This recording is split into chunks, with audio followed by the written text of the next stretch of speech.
And welcome to another episode of the Tech That Doesn't Byte Cast. Woo! My name is Jeff Worden, and with me, as always, my friend, my colleague, my comrade at arms, Simon C. Woo! Hello, everybody. Try to contain your enthusiasm, sir, if you don't mind. We'd appreciate that. Yes, and hopefully I sound much better than I did last week. Well, yes, that is entirely true. Yeah, we did have a couple of tech issues and whatnot. My fault. It was my fault. It's all good. It's all good. It happens to the best of us. Sometimes microphones will play tricks on each other and ourselves, and they like making us look goofy. So I totally get that. So don't worry about it. It happens to the best of us, like I said. So it's all good. No, it shouldn't happen to us. We are Tech That Doesn't Byte, and then we bit ourselves with that. We're trained professionals. I know we're trained professionals, and even it happens to us, man. No, we are trained professionals. We were paid to do this years ago. That's true. We used to configure this sort of thing, and I don't know what the hell happened. Anyways, same we here. got to resolve this job. We figured it out. Little tech cleanup, and figured it out. That's all good. Did I sound good? You sound good. You sound rocking. Sound as clear as ever. Was that better than last week? Better than last week. Definitely clear as mud. You're all set. I wouldn't worry about it. Clear as mud. Don't worry about it. I'll take that for now. Clear as mud. Right on. All right. Well, we got a bunch of stories for you today. Simon, why don't you start us off with the top story here? Your first story, which is going to be just so biased. I'm sure in what you're going to talk about. Yeah, biased. Yes. Well, you know what? That in the tech world, that was an event. Okay, so true. It's we're talking about the Apple Spring Loaded event. Now, from all the rumors that I've read, I thought it would be a pretty small event, just announcing maybe one product and maybe some services, but they actually announced a lot of stuff that I did. There was a lot of stuff. I saw a clip of it. There was a lot of stuff. And as I was confessing to you earlier about this, I'm like, maybe I'll buy an iMac. But we'll see about that. I mean, all hell just broke loose when I just heard him say that. Right, I know. You heard some what? Some part of hell froze over. I mean, my God, right? So let's go through what they announced. Right. Mostly the product stuff. They also announced stuff with the podcast subscription that you could basically. It's a program you enroll. From what I read, is that creators like ourselves could initially charge like a subscription program. Ooh, I could do that. But not anytime soon. Not anytime soon for us. I mean, we're not doing that because it's also a program that we have to enroll as well. Oh, well, okay, there's that too. Well, if you're a podcast creator, you might have got an email about it yesterday, which we did. Oh, that's right, we did. We did get an email. So that was the thing. But they also did with the Apple Card, you can now have like family members using it. Mm-hmm. So kind of like a share. You could share your ability to your family members to use your Apple Card, right. Spending limits. So that was like the first few things, like right off the bat. They want to get rid of like the easy stuff first, and then they moved on to like the bigger stuff. So first one we're going to talk about is let's move to the iPhone. Not a big thing. All they did was just introduce a brand new color, purple, because spring is purple. Right, but I'm surprised they never came up with that color sooner. That's kind of surprising to me, but So that was just it. Nothing changed. No major changes. Just an addition of a new color for Apple for the iPhone 12. Now here's the kicker right here. AirTags. So this is kind of like. This isn't brand new technology. There's a company called Tile that also making their own. It's basically little tracking devices that you can place it to, your items, for example, your keys, your laptop, your backpack, Marbles. Your anything. marbles. In case you lose your marbles. Yeah, your marbles. I don't know if it's worth buying it for your marbles. Right. But it's basically just keep your marbles lost. It's basically a little round shaped tracking device that you can place it anywhere you like, and it starts off at $29. But we're gonna take a look at what you can do. So it gives you can use their basically they call it Find My. That's basically to track devices that's associated with your iCloud account. It used to be called Find My Friends too, so friends could share their locations or your family members. So they basically, I think they wound up having some weird stalker issues, so I think they stopped that part of it, or did they not do that? I remember there was some blurb about how you could stalk people that way, and I'm like, that was problematic. I thought, but no, I don't know how you stalk people that way. I don't.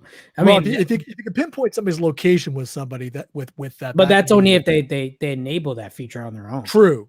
I think that might be part of the problem is that they allowed like possible public access or something. But because there's way for you to control your location. Like, I don't want to share this location with my friends or anything. Like, people don't know how to do that, then Apple can't do it. I have like no privacy understanding whatsoever. Yeah. Anyway, so I'm sorry. It's a device that you can basically use your iPhone. And the cool thing about it is if you have an iPhone 11 or the iPhone 12, they have this thing called precision finding. Basically, it helps you locate, gives you this nice little display on your phone, like saying, hey, you're getting close. Your keys are right there, or your backpack is right there. But you have to have an iPhone 11 or above because it has that ultra wideband technology. U1 chip or something like that. Something like that. That's what I remember. Right. Gotcha. And so that's what it looks like. You place in a key. And, when it's lost, you can find things. It'll give you like a location. Privacy is built in. And it's easy to pair it, just like it's pretty much if you ever paired an AirPod, it's just look exactly like that. One tap setup, and I believe the battery. I don't know what battery does. It's a user replaceable battery. There's probably a button. I would imagine it's probably a button battery or something like that. It's something small and circular would almost make a lot of sense. Yeah, it's easily replaceable. It's easy to replace. I don't know what battery it uses. It uses like those, the little small silver batteries like you would find in, your car keys, for your alarm or something like that. I don't know. So I don't know. This part here, I'm just a little fishy. Is you can easily replace. What does that mean? Like I just remove it and replace it, or in Apple's way of saying easy to replace, take it to them and they replace it. Right. Yeah. They're always about, I don't know. Yeah. They're always about not being able to pop their stuff open real easily, or if you do so, it voids the warranty or that kind of thing. Exactly. So I'm a little iffy about that, but it does seem a bit sus as the kids say. So yeah, it's very not Apple-like. I'll go with that. No, I'll go with that. Now I can't read the screen on this, but what is the range on one of these devices? Does it give that kind of information? I don't know. It didn't really give me that information. Because I noticed in the pictures here, as you scroll down, there was one of a map. So it kind of made me wonder if it's just within like 1,000 feet or if it actually goes up to 1,000 miles, or maybe not that far. But I was kind of curious as to whether there was like an actual distance that it would cover. It probably is. I mean, maybe when they release their support documents for this product. Right. See right there, that looks like a map. If I'm seeing that right, that's I think that's more like if it's out of range. Oh, okay. But if it's out of range, but then you'll still know that it's. See, I don't know. I mean, okay. The only way to know is to actually try it out and read the documents. So, how much will it cost you? Well, $1,000, $29. I know. I thought it would be like something 100 something. Right? Yeah. It's Apple, of course. It's $1,000. Yeah. What are you thinking? Look, I've never seen anything from Apple new that's priced $30. No. I've never seen it. So, although how much are like the key fobs you can order with it or for it? Does it offer that option to there as well? Is it just the? It's Don't they have? just the tag. So all Oh, just the tag itself. stuff Okay. are like the accessories. Right. So those are separate. Those are separate costs. So one pack is $29. If Right. you want 4-pack, is $99. Yeah, buy 3 get 1 free, like your tires. Kind of. And they have all these different accessories you could buy from Belkin. I think Belkin even had some too, just released. So, just to use your AirTag. But if you guys can wait, I'll say just wait, and then eventually third-party stuff from Amazon will start popping up. That's So true. it'll be Probably cheaper than what they're offering. That for some reason I kept thinking like the accessories were actually costing more than the AirTag itself, which I thought might cost around the same. Yeah, or I heard it's like $35 for one of the key fobs. I'm like, what? Really? I mean, keychain. I was like, no. And I was like, yeah, I'll wait for third-party stuff to roll out. I'm sure we'll find a foreign country that'll do it for pennies on the dollar. No problem. So that is the AirTag. Simple way for you to track your stuff if you're someone that forget. Well, we'll definitely have to do a review on that. I think for sure. We'll definitely have to maybe we don't know. We don't know yet. We don't know. So the next one is this guy right here, the iMac. I have always personally been kind of dazzled with iMacs or at least Macintosh machines that don't have like the big clunky desktop attachment to it. The fact that the computer is inside the screen always blew my mind. And this is mega cool in and of itself. Yeah, it's a lot thinner than the previous generation. Starts off as a 24-inch screen, whereas the previous generations start off with a 21.5-inch screen size. And this time you get a variety of colors you can pick. And also, if you look in the back, it's much thinner than the previous generation. The previous generation iMac didn't really get a big design change. Right. It will still look exactly. I mean, gosh, that design was pretty. I think the last time they really designed was in 2012. I believe that. Yeah. I believe that. So, depending what color you want, you're gonna have, different color in the back, and it's not only it's very thin, and it's using the M1 processor, which that's really the big innovation right there. Is the chip? That's a big one right there. It's 24-inch, 4.5K. Okay, 4.5K. Whatever you want to call it. It's a massive display. The chip's supposed to be very, very strong. I'm curious to see benchmarks come out for that if they haven't done that already. That's what I really want to see are like benchmarks on the chip itself. That's where it comes with an 8-core M1 chip. I believe the higher end model, the mid tier and the high tier, they have a 8-core GPU, whereas the bottom tier, the very base standard one, has a 7-core GPU. So you're missing a core. Right. No. Up to 16 gigs of unified memory. So it starts off as 8, but if you want to upgrade that, fork out some money. Right. Right. Up to 2 terabytes of storage. Nice. Again, depending on how much you want to pay for it. Well, yeah, I know. If you got to pay for it, you got to pay for it. I mean, like their base model was like 256 gigs. 256 gigs. Yeah. Right, which is not a lot. Depending on what your purposes are, it's not a lot. I mean, for me, it wouldn't be a lot. I play a lot of games, so I would need that space. I mean, so I would need a lot of space. So I don't know, man. I mean, you're buying a Mac. They're not known for gaming. Well, that's true. But if I were to use it that way, or if I had that option, I'd be going for the 1 to 2 terabyte option myself, and the 8-core as well as the 16 gigs of RAM. And I mean, I'd be really ramping it up in terms of resources. So I wouldn't have to buy another one for a while. So. They also now for God's sakes, finally, for freaking sake, yeah, 1080p FaceTime HD camera, front-facing camera. For years, their laptop and their desktop front-facing camera has been total crap. Nice. Okay, so at least they're finally doing something. Finally they're making it better, and hopefully it will deliver. But for years, their front-facing camera on their computer has been total crap. Nice. All right. Well, good. I'm glad there's a massive improvement to that. That's good. Keyboard with Touch ID. So they have the new Magic Keyboard with Touch ID. I believe you get that in either, I think, the mid model or the high end model, not the base Okay. standard one. Huh. Okay. So starts off at $12.99.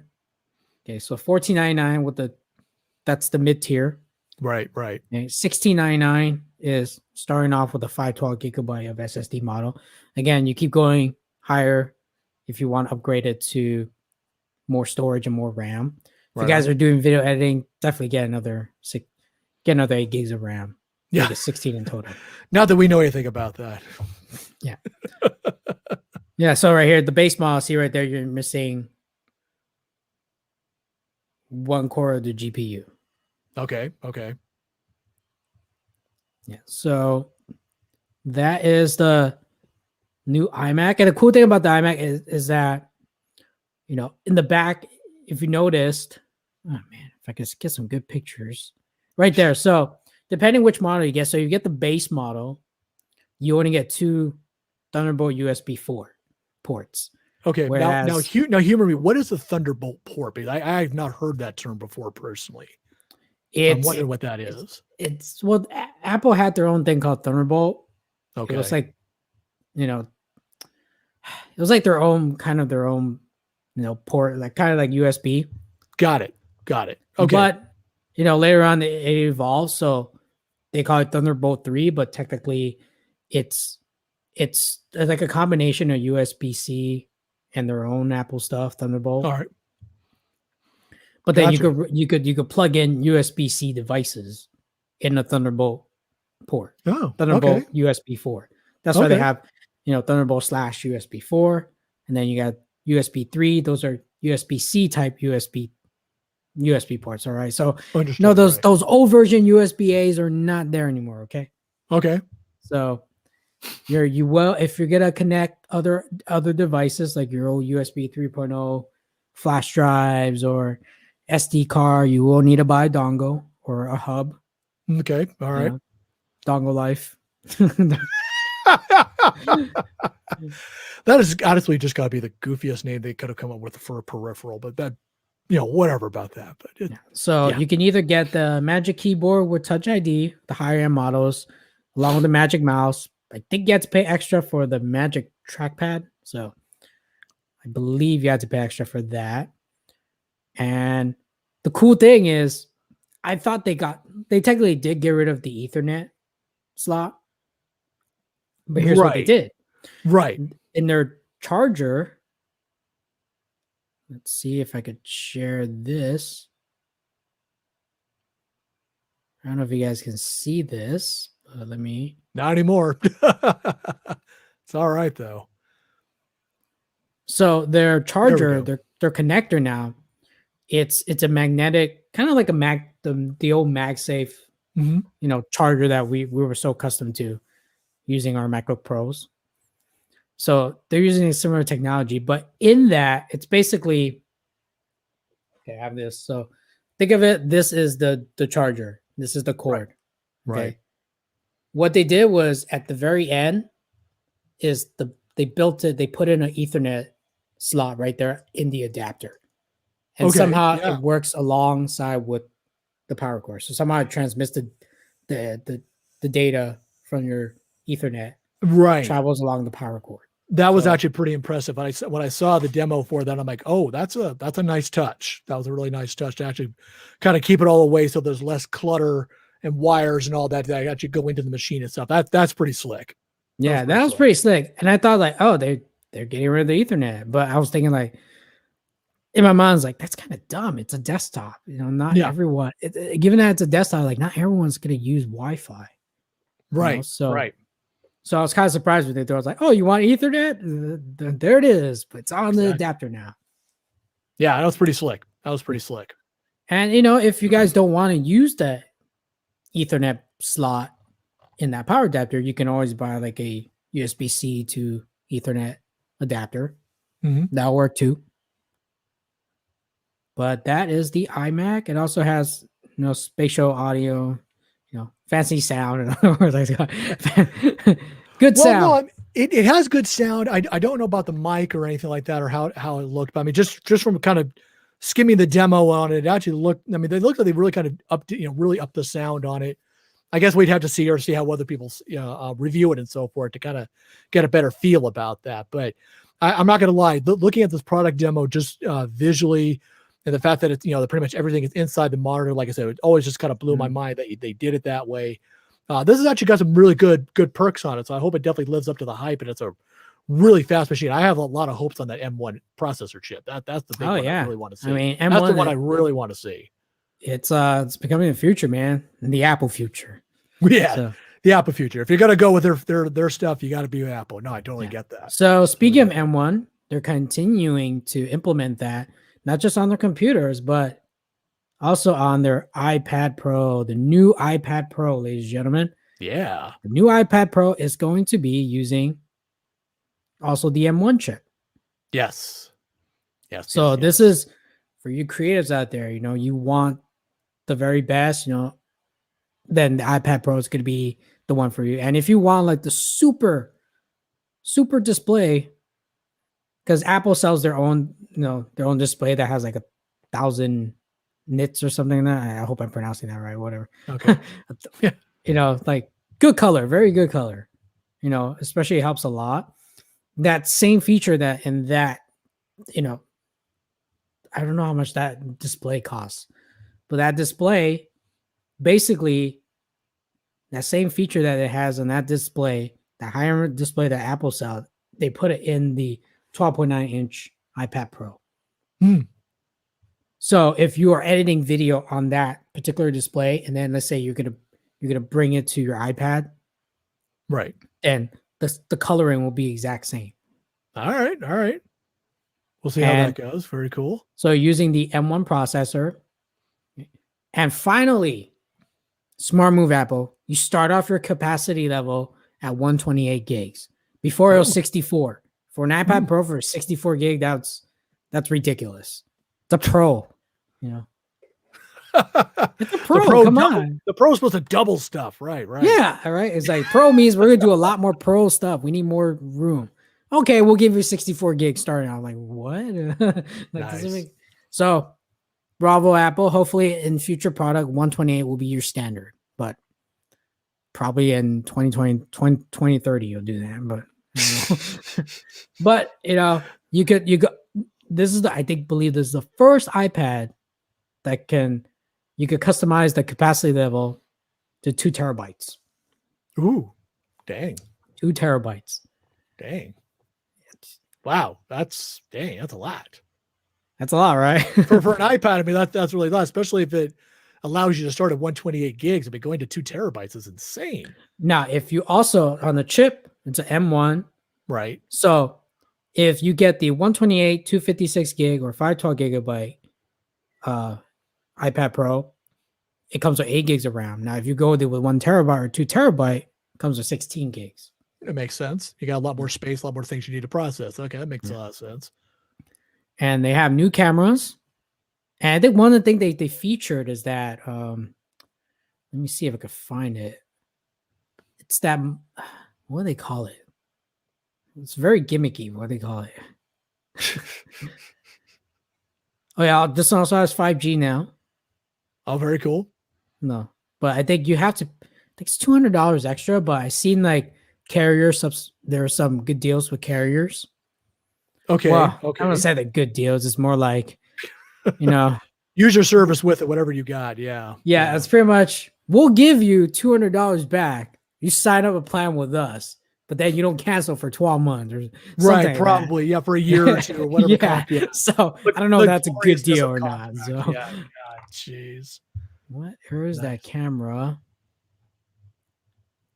So it's like, it's supposed to have this front-facing camera that when you're recording, if you're doing like see cameras, you'll want to turn your video on for this. So ultra wide camera, center stage, that's what they're called.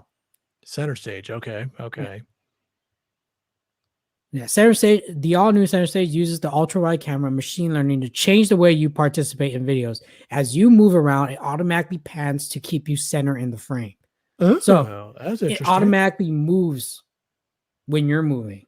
Huh. Boy, that'd be real nice to have them sitting here at my desk and whatnot, keep moving around every so often, just have it center my sorry button while I'm talking to you. That's And cool. this is great if you're doing like a video that requires you to maybe go to different places, like you're showing a product, you're going from one table to another, and it just Right. follows you along. Holy crap, Sure. that's awesome. Yeah. Nothing I enjoy more than having my iPad watch and follow my every move. I like that plan. Yeah, that's okay. See, you see the Well, because replay? you're allowing it. Yeah, no, I see that. That's pretty cool. That is pretty cool. Yeah, it uses machine learning. Oh man, for it. Okay, So Skynet is learning your I was about movements. to say, you're very excited about this. So Skynet's learning our movements right now. Yes, it is. Yes, it is. So you got pro cameras. You got a 12 megapixel wide camera and a 10 megapixel ultra wide camera, and all this on a tablet, man. Yeah, that's slick. I like that. That is mighty cool. So this, and also has Thunderbolt. Right. So this is the iPad that uses USB-C. Okay. All the other iPads are Lightning. So you could plug in a Thunderbolt external drive or possibly a USB-C. I think maybe, and then there you could use their new Magic Keyboard and their pencil. And the starting price for the iPad Pro starts at $799.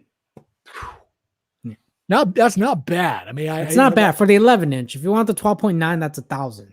Right. Yeah. See that sounds a little more in line with but given like all the ups and extra bells and whistles and the added capacity, $1,000 I could see that, but that's still pretty expensive for a tablet device. I mean, unless you use it an awful lot, I could see that, but just my take on it. But yeah, dang, that's cool though. Those are some really cool features. If you're into iPads, this is definitely a nice change. I mean, I want that center stage function. Okay. It's pretty useful for us to do videos. True, it would be. I completely agree with that. It's not like we have people helping us with cameras.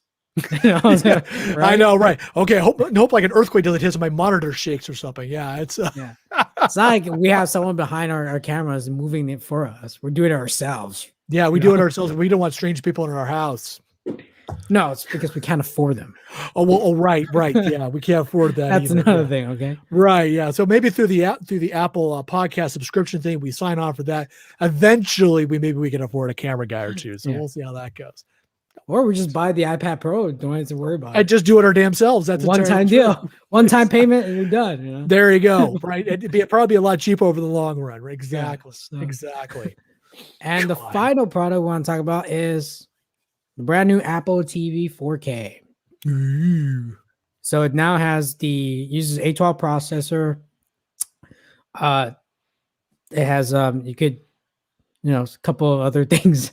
I didn't really look into this because I have an Apple TV and you were too busy getting excited about center stage. I totally get that. No, like the other stuff more appealing to me because I don't know. Apple TV only works if you buy a lot of stuff. Yeah. Already in the Apple Store, but I feel like there are other streaming media devices that are much better and cheaper. Right. You would get with Apple TV. I remember when you and I talked. Yeah, when you and I talked about the different devices that were out there. Yeah, this was definitely more on the higher end of stuff. And I think, like you mentioned, if you buy a lot of Apple products, if Apple is your thing, if you're a fanboy, fangirl, this would be a big deal for you. But I think on average, probably not so much. But obviously, they made some really interesting innovations here. That much I know when I kind of skimmed through it. So they redesigned the remote, because that previous remote was utter crap. Trust me, it is. All right. And all right. No. I believe that. I totally believe that. And I have a lot of Apple products, and I don't even use Apple TV. I use a Roku. I like that better. Yes. Mm-hmm. I just like the Roku much better. But if you guys are, looking to upgrade your Apple TV, the design looks the same, but they just upgraded the internals. And then I believe, other things as well. You could definitely look into that. As you can see, I'm not a big fan of the Apple TV to begin with. So, but if you're, that is if you're into cool. it, yeah. I think that there was one feature that it talked about for the TV itself was the color adjustment that you could do with your iPhone. You see. That's not an exclusive feature for this Apple TV. Apparently, if your iPhone's running iOS, the iOS 4.5, which is coming out soon. Okay. Let me look for that article. There's an article about it. Oh, you found it? No, you didn't. No, I'm not finding it. But it's basically, it will allow you to also do the color balance, on a, yep, there we go. Let me share that screen. This is from Mac Rumor. So Apple TV's new iPhone-based color balance feature coming to 2015 and newer models. Oh, okay. So if you have a previous model, like mine's my older one, the older 4K one, you just upgrade to tvOS 14.5 and iOS 14.5. Nice. On your Okay. iPhone. That feature will be there. Cool. I was kind of intrigued by that particular feature, but I didn't know that was not exclusive to just the new setup there. So nope. So that's pretty cool, though. And I will try it out and I'll make a video about it. See how does it do? Everything is so green, right? Anyways, so that's pretty much all the stuff that happened with Apple, and that's a lot of good stuff. Yeah, lots of stuff to take in, and we are going to test one of these products. We're not going to tell you which one because we are going to get one of these products, but we're going to keep it a suspense. But you guys could probably guess which one, looking at our production quality. you can probably guess which one. Give you 4 guesses, and the first 3 don't count. yeah. So keep an eye out. Yep. A lot of the stuff you could pre-order at the end of this month, but they don't ship till like the second half of May. Yeah. So, but if this guy gets a new Apple product, yeah, right. The one that he's talking about, we could probably test it out. Dude. We don't have that kind of money. Don't have that kind of money. But you know what? Like I said, it looks really cool. Yeah. I definitely want to see benchmarks and how never say never, right? Sure. So sure, let's go with that. No. I like I said, Apple products are cool. They're insanely expensive, but they are very cool and they're very innovative. That's actually the one thing I will always give Apple the benefit of the doubt for. And generally, they do tend to perform better than a lot of IBM or PC type machines. Mm-hmm. I get that. And I fully understand that. I'm not, I'm not going to get into the whole Apple versus Mac or Apple versus PC thing. I mean, Apple versus Mac. Right. They're fighting themselves now. But, I get that Apple generally tends to be very superior, and God knows you pay for that. And I think that's usually what stops me from getting Apple products as a whole. I have a couple, but I assure you it's just, like I have like an iPod for my car. It's I don't have an iPad. I don't have an iMac or anything remotely Macintosh otherwise.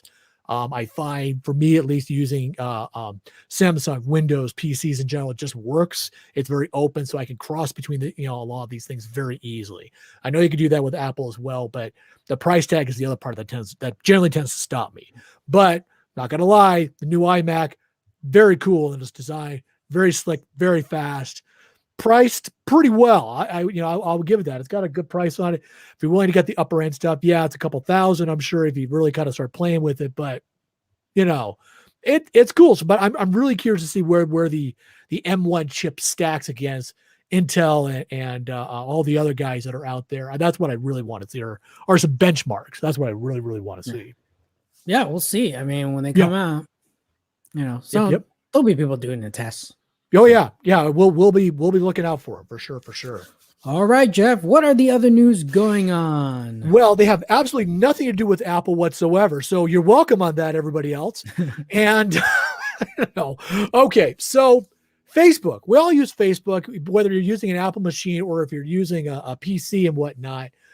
Facebook gets data breaches probably just like everybody else. Mm-hmm. Now, apparently what happened here was that a data breach occurred apparently in 2019, according to their sources. And in an internal email that was accidentally sent out or leaked out, or whatever phrase you want to use for that, apparently these spin doctors are looking to downplay the importance of your privacy and the data breach that had occurred. I guess supposedly was earlier this month, as opposed to being a couple of years ago. And it was accidentally sent to a Belgium-based news agency. Now, according to the email itself, Facebook has suggested that it would expect more incidents like this and had planned on framing it as a normal industry issue as opposed to them having an insecure system. Along with this, the email suggested that the media attention would die down, and thus it would limit discussions about the issue itself, meaning they wouldn't have as many reports they would put out. They wouldn't be very transparent is probably the best way to describe that, or they'd be less transparent about it. It's like, oh, it's not such a big deal. Don't worry about it kind of thing. Now, according to this, the data that was taken belonged to some 533 million people spread out over 106 countries. Now, as I mentioned before, Facebook says the data was old and that the data was actually scraped from publicly available information, which is possible, I suppose, if hackers are willing to do that. Now, the Belgian-based news agency, Data News, they go by, said in the memo. I'm sorry, let me back up here. A summary of the story based on this memo and other related stories to it. They felt that the quote publications have offered more critical takes of Facebook's response, framing it as evasive, a deflection of blame, and an absence of an apology for the users impacted, end quote.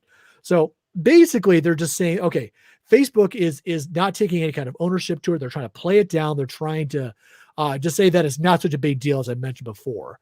Now, later in this article, I was noted by an ethical hacker by the name of Inti de Kekuklier, I think is how you say his name, had warned Facebook in 2017 that this sort of breach was possible and that the memo, quote, revealed what we have suspected for a long time, but now there it is in black and white.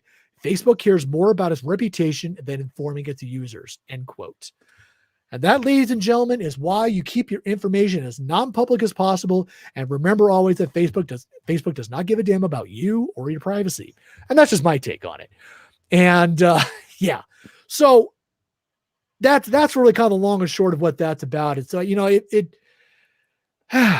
so much I can really say about the good and bad about Facebook and whatnot. And Facebook, it is nobody ever really seems to understand that it's a marketing tool. It is a data collection honeypot, for lack of a better term.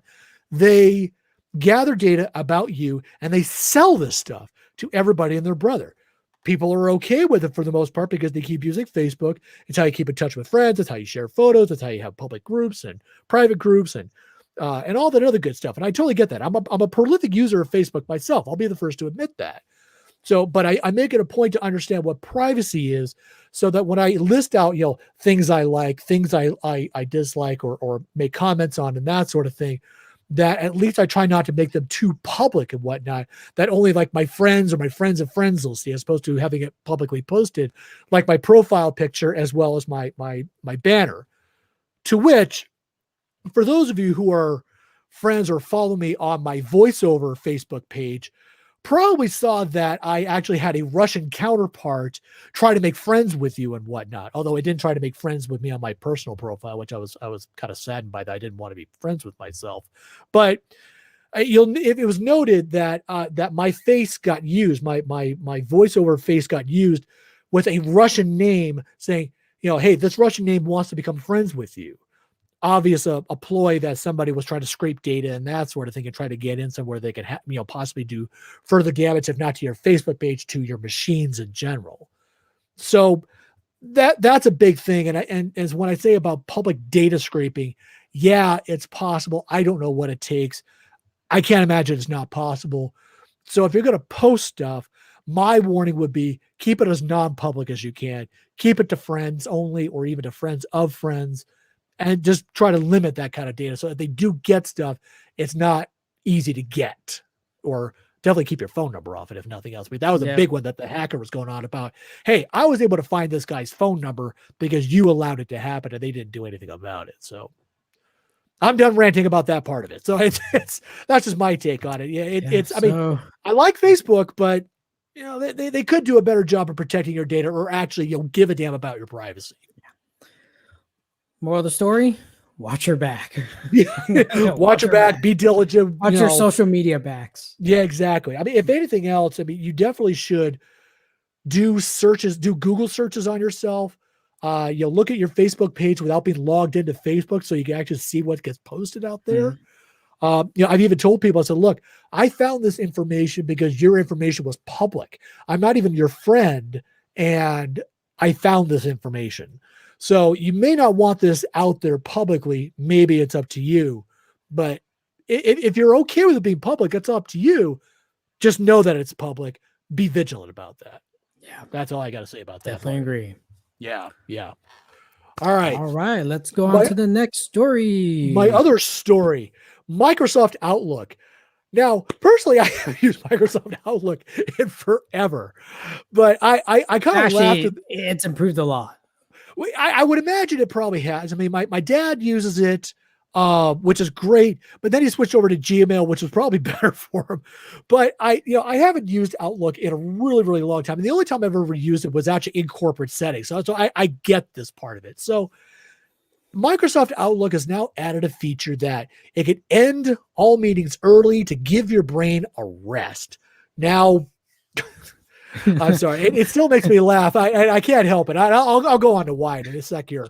So Microsoft is updating Outlook to give companies the ability to automatically start or end all meetings early to ensure that employees have a break between back-to-back meetings. These new settings in Outlook are rolling out to help reduce the digital overload of working remotely, which is now apparently a fully customizable option. So what it means is that you can have 5 minutes blocked off before or after a 30-minute meeting, or gasp, a 10 or 15-minute break after the hour-long meetings. Now, you'll pardon my mild sarcasm there. So in short, the idea is that, in short, if you go to add a meeting, it'll default to 1.5 hours instead of just the 1 hour like you usually see it. So apparently trying to adjust that is really difficult to do unless you go in and manually adjust the time, which is good, I guess, depending on how you look at it. If you need if you're not a real techie individual, you have that barrier of just not to be able to get in and fix it.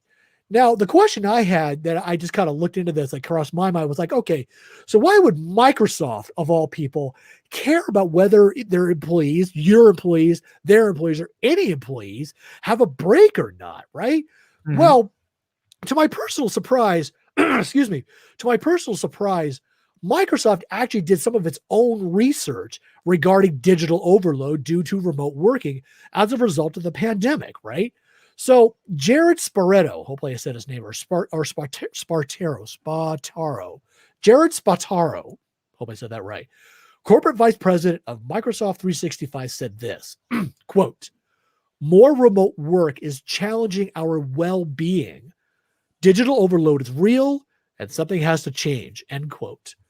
So Microsoft thinks this change in Outlook can become a new way to think about meetings for many and promote well-being. Now, whether corporations enable and or use this feature, that's something else to be considered. So I really don't know, I like I said, I find it mildly comical that after decades of using Microsoft Outlook, that corporations would begin to use or implement this feature of adding a buffer time, if you will, between meetings. I'm ending this meeting right now. Click, Jeff. Right, yeah, exactly. Let's end this now. Give it 15 minutes. We'll come back. Oh my God. Yeah, I don't know. It's my personal take is that a lot of companies aren't going to do this, but it's generally they will insist that you, the employee, be as productive as possible when you are on company time, and if that entails back-to-back meetings, so be it. And also, you working at home, for them, that's a big privilege. Right. No, and that's always been the culture in it any seems like corporation. It seems like you're asking too much now. If we could have if we could set up these, calendar breaks, Right. So, right. Yeah. And the thing is, but I think it really kind of depends on the company's culture that may or may not allow this feature to happen or work. See, it's sort of like if you work for an older institution, like a bank, as an example. Now, banks are all about the money and the bottom line. They don't care about their employees. Don't kid yourself, they don't. Oh, we're a big family. Yeah, that's a load of crap. They they will more likely kind of go with the old school thinking of that when you are not working on company time that you are stealing from them. And yes, there are companies that tend to think that if you're not working, if you're not being productive, you're really kind of stealing from them. And it's a really very abrasive policy. I've always seen it as a very abrasive policy between the company and the employee. Yeah. Wouldn't inspire a lot of loyalty in my book. You kind of see it that way. But on the flip side of that, if you work for like a newer or a younger company, like you and I did for the web hosting company we did, then the employee's well-being is actually more considered or thought through more so. I mean, you remember that we actually had an Xbox in the break room and whatnot. I don't know if you ever had a chance to play around with it or whatnot. I think in your area you had an Xbox. Right. I know that's right. You worked in the other building, so you may not have. We had a one. GameCube. Okay, so you had a GameCube. So at least you had something you could go into the break area, pop in a game, and just do whatever. You know, I played like some racing game. I forgot what it was called. Some racing game that the Xbox had, and and I remember going next door once. Yeah, right. I know, God. I remember going next door to like competing and playing Mario Brothers or whatever against some of my other coworkers and just having a good time doing that. But that mattered to them, to the company at least, that their employees would be happy. It was very much kind of the working towards the proletariat paradise, if you want to think of it that way. They used to have yoga classes or something. Yeah, they used to do massage breaks. And, yeah, I remember all that. Oh my God, I forgot about those. But the biggest one that always struck me about that place, and I wish more companies did this, was the 30-day sabbatical that you could earn after working there for 3 years. And what was really cool about it, until they changed this rule, excuse me, the really cool part about it, when you took your 30-day sabbatical, it did not count against your paid time off, your PTO. You didn't have to rack up like 30 days of PTO to get this. That was above and beyond your 2 weeks of PTO or whatever you earned. I thought that was really cool. I'm like, wow. I mean, I remember some people took their sabbatical, and then like a month later they came back and they quit their job. Yeah, I believe it. I remember that. I was like, happens. Oh, okay. Cool. I remember. I would imagine that happens. I remember I took mine. Excuse me. I remember when I took mine. I was ecstatic. I got to take it before they started insisting that you have paid, that you have your PTO for it. Mm-hmm. That was like the year after I took mine. But when I remember I took it, I remember I felt so much better. It's like, okay, I got out of work. I went to summer camp for my Boy Scout troop, and then I went on vacation for a week, and then I took a cruise another week. For another week, I just goofed off for a week, didn't do anything, didn't even look at my corporate email, didn't care about anything.